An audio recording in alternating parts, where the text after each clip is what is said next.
What if the things you do every day to show your dog care and attention are, from your dog's perspective, not what you think they are? Not because you are doing anything wrong, not because you lack love, patience, or commitment, but because nobody ever explained that the gap between human intention and dog experience is wider in certain moments than most owners ever realize. You are sending a message. Your dog is receiving something else. And in some cases, what they receive is close to the opposite of what you meant. These are 5 things almost every owner does that science has now shown. Your dog feels completely differently than assumed. And what is coming at number 4 is the one that most people have never considered and that lands the hardest. 1. You hug your dog. You put your arms around them, draw them close, hold them. For a human, this is one of the most fundamental expressions of love and safety there is. For your dog, it is something else. Dr. Stanley Coren, neuropsychologist and canine behavior researcher, analyzed over 250 photographs of humans hugging dogs and found that in 81.6% of cases, the dog displayed clear stress indicators: ears back, head turned away, lip licking, eyes closed or showing whites, body leaning away from the person holding them. The photographs were not selected for distress. They were random images taken across ordinary moments. What this tells you is that the behavior you repeat with your dog as an expression of love is being registered, in the majority of cases, as a physical restraint that activates their stress response. This is not the dog's fault, and it is not yours. Hugging is a human greeting and comfort signal. Dogs do not hug. In canine social language, being held still by another individual is not affection, it is a control posture. Your dog is not holding still because they love this. They are holding still because they trust you enough to tolerate it. Tolerance is not the same as love being received. The fix is not to stop touching your dog. It is to stop initiating. Let them come to you.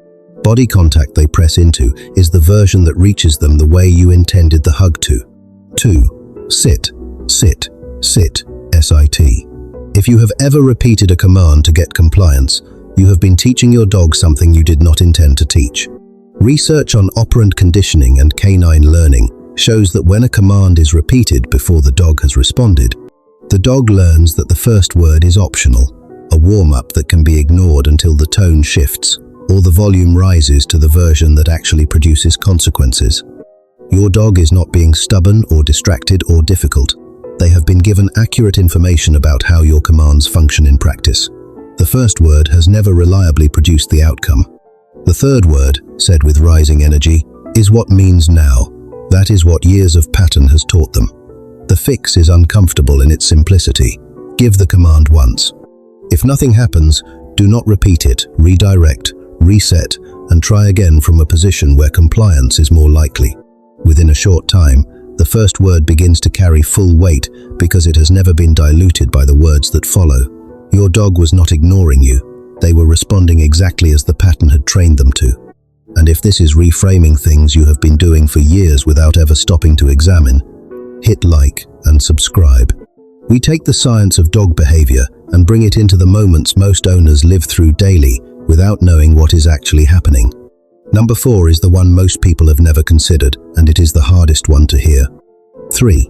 Your dog is scared. Something has startled them, or something they cannot identify is nearby, and every signal their body produces is broadcasting alarm.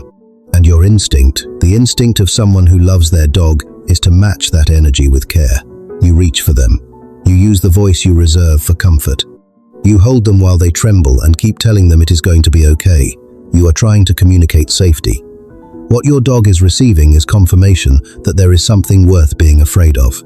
In animal behavioral science, anxiety is contagious through a mechanism your dog relies on constantly. They use your state as the primary signal for how dangerous the environment is. If your body reflects alarm, high-pitched voice, increased contact, nervous movement, their nervous system files that as evidence. The thing must be real.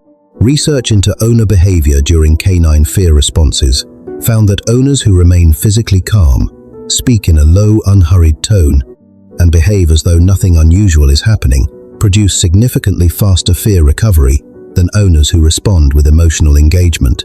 The fix is counterintuitive but exact. When your dog is afraid, Become the most ordinary version of yourself. Not cold, not dismissive, just steady. Your stability is the information they are actually looking for. Give them that, and their nervous system will follow it. 4. This is the one. You walk toward your dog. You lean over them to pet them, to check something, to greet them, to get a closer look at whatever they are doing.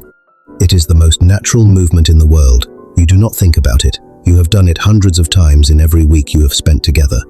And your dog, in most of those moments, has been giving you a signal about how that approach feels that you have been missing every time.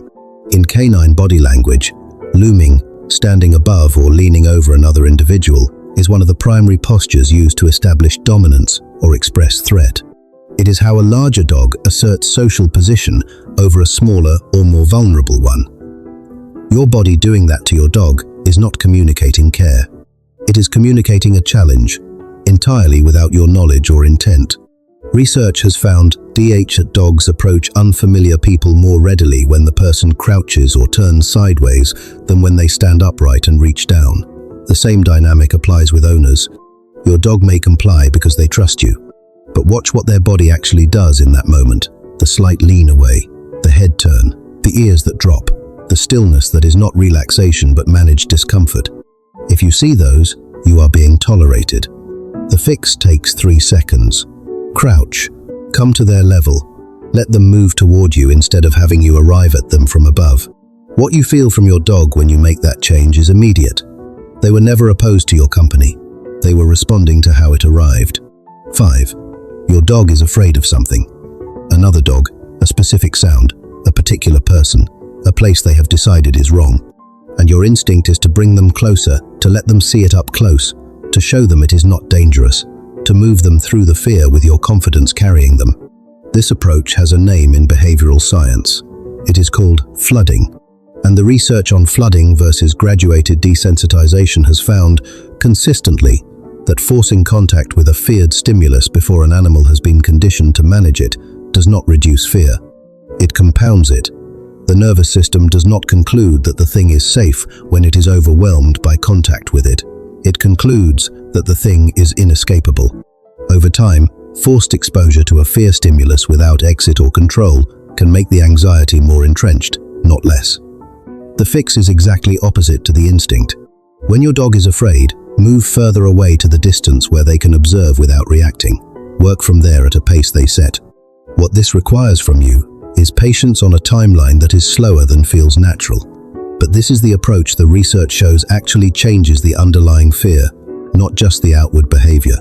Your dog is not going to learn that something is safe by being overwhelmed by it.